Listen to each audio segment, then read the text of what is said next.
nimid safar shaqo oo isugu jiro wada tashi iyo inaan sameeyno hadduu Ilaahay yiraaho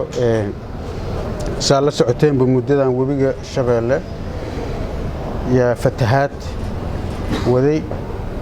deegaano badan oo Shabeellada hoose ah yaa ku fatahay oo dad badan barakac ku sameeyay dhibaato badan sameeyay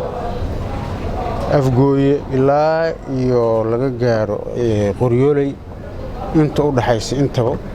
xitaa wala weyn hata gaaray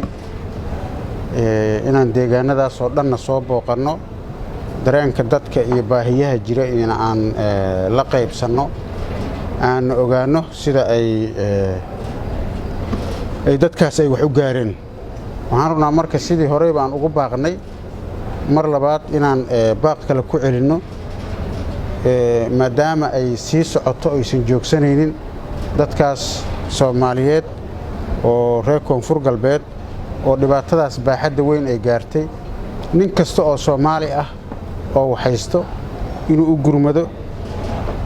dadkaas biyaha ku dhex jira biyaha laga soo dhex saaro dhibaatada ay leedahay waa dareemi kartaan nin gurigiisa ka soo barakacay oo biyo ay ugu galeen waxa taas oo dhan ka sii daran biyahaas markii xal loo helo ama ay noqdaan dhibaatada ka imaanaysa iyo cudurrada arrimo caafimaad gargaarka caafimaadka ka sii daran oo waxa suurtagal ah inay shuban biyood u bilowdo waxa laga yaabaa inay malaariya bilaabato ayadaas oo dhan gurmad u baahan marka cid kasta oo dadka Soomaaliyeed ay ugu horeeyaan inay u gurmadaan dadkaas walaalahooda hay'adaha samafalka iyo dawladda federaalkana sidaas oo kale ayagana ay gurmadaan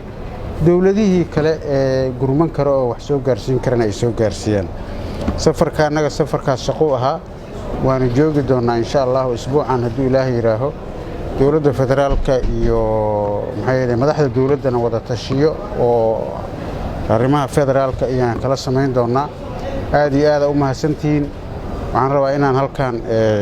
hambalyo uga diro madaxda dawlad goboleedka Puntland oo ay maanta tahay sanad guuradii 22aad ee Puntland ayagana hambalyo inaan iraaho ciid wanaagsan dadka Soomaaliyeed meel walba ay joogaan